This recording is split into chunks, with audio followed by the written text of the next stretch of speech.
ഇവിടെ ഇപ്പം ഞങ്ങളെക്കാളും ഏറ്റവും എക്സൈറ്റഡ് ആയ രാവിലെ എണീക്കുന്നത് ദാ ഈ പോകുന്നതിനാണ്. എന്റെ എതിർക്കുട്ടൻ രാവിലെ തന്നെ അവന്റെ ട്രൈസൈക്കിളും കൊണ്ടാണ് ഇന്നത്തെ കിൻഡർഗാർട്ടനിലോട്ടുള്ള പോക്ക്. ഇവിടുത്തെ വെതർ ഒരു കാലത്തും പ്രിഡിക്റ്റ് ചെയ്യാൻ പറ്റില്ല. അതിപ്പോ സമ്മർ ആവട്ടെ വിന്റർ ആവട്ടെ. കുറച്ചു നേരം മുന്നേ വരെ ട്രൈസൈക്കിൾ ഓടിച്ചുകൊണ്ട് പോയ പയ്യനാണ് ഇപ്പോൾ എന്റെ ഇന്ന് ട്രോളി ബാഗ് മേടിച്ചിട്ട് എനിക്ക് സഹായിക്കലായി അവന്റെ പണി. ഈ കാണുന്ന റെഫ്രിജറേറ്റർ ഞാൻ ഈ അടുത്താണ് പള്ളിയിടത്ത് ശ്രദ്ധിച്ചു തുടങ്ങിയത്. അർഹതപ്പെട്ടവർക്ക് എടുക്കാൻ വേണ്ടിയുള്ള ഭക്ഷണമാണ് എൻ്റെ അകത്ത് വെച്ചിട്ടുള്ളത്. എന്തായാലും ചുറ്റുമുള്ള കാഴ്ചകളൊക്കെ കണ്ട് ഞങ്ങൾ ഇതാ കിൻഡർഗാർട്ടന്റെ അവിടെ എത്താറായി. 10 മിനിറ്റ് കൊണ്ട് എത്തേണ്ട സ്ഥലമാണ് എന്റെ പൊന്നുവൻ കാരണം അരമണിക്കൂർ എടുത്ത് നമ്മൾ എത്തുന്നത്. നിമിഷ നേരം കൊണ്ടാണ് ചുറ്റും ഉണ്ടായിരുന്ന കോട് മാറിയത് ആ വെയിലായത്. ഇതാ ഞാൻ പറഞ്ഞ ഇവിടുത്തെ വെതർ പ്രിഡിക്റ്റ് ചെയ്യാൻ പറ്റില്ലെന്ന്. എന്നെ ഇവിടെ ഏറ്റവും കൂടുതൽ അനോ എന്ന കാര്യമാണ് ഈ കാണുന്ന പെഡിസ്ട്രിയൻ പുഷ് ബട്ടൺ.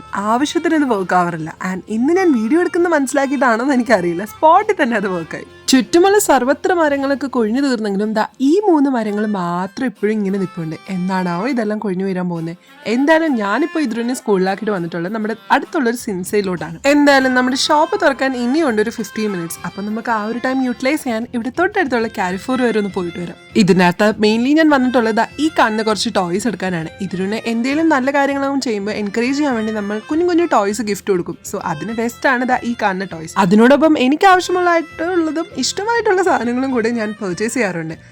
ഇതാണ് ഇവിടെ കാരിഫോറിലുള്ള ക്രിസ്മസിന് ഡെക്കറേറ്റീവ് ഐറ്റംസിന്റെ സെക്ഷൻ. എന്റെ പൊന്നോ, എന്തൊരു ഭംഗിയാണ് ഈ സമയത്ത് ഇവിടുത്തെ എല്ലാ സൂപ്പർ മാർക്കറ്റും കാണാൻ. അങ്ങനെ ഇവിടുത്തെ കലാപരിപാടികൾ തീർത്ത് നമ്മൾ സിൻസയിലോട്ട് പോകാനുള്ള ടൈമായി. ഇവിടെ ഇന്ന് ഞാൻ മെയിൻലി വന്നിട്ടുള്ള 3 കാര്യങ്ങൾ ചെയ്യാനാണ്. ഒന്നൊരു കൊറിയർ റിട്ടേൺ ചെയ്യണം, ഇതിർക്കുട്ടന് കുറച്ച് വിൻഡോ വെയർസ് നോക്കണം, പിന്നെ ഒരു കൊറിയർ കളക്ട് ചെയ്യാനും കൂടെ ഉണ്ട്. സ്നോഫോളൊക്കെ സ്റ്റാർട്ട് ആവാറായതുകൊണ്ട് തന്നെ ഇതിർക്കുട്ടന് ഈ മോഡൽ ഡ്രസ്സസ് എന്തായാലും മേടിക്കണം. എനിക്കിത് ഇഷ്ടപ്പെട്ടു. നമുക്കത് ഷോർട്ട് ലിസ്റ്റ് ചെയ്യാം. കൂട്ടത്തിൽ ബാക്കി വേറെ എന്തൊക്കെയാണ് ഇവിടെ ഉള്ളതെന്ന് കൂടെ ചെക്ക് ചെയ്തിട്ട് നേരെ നമുക്ക് കൗണ്ടറിലോട്ട് പോകാം. നമ്മുടെ സാധനങ്ങളൊക്കെ റിട്ടേൺ ചെയ്യാനും മേടിക്കാനുള്ളതൊക്കെ മേടിക്കാൻ. അങ്ങനെ നമ്മുടെ ഇന്നത്തെ കലാപരിപാടികളൊക്കെ ഇവിടുത്തെ അവസാനിച്ചിട്ടുണ്ട്. നമുക്ക് ഇനി നേരെ വീട്ടിലോട്ട് പോകാം. അപ്പോൾ ഇന്നത്തെ വിശേഷം എത്രയുള്ളൂ. പുതിയൊരു വീഡിയോ വരുന്നവരെ ബൈ ബൈ.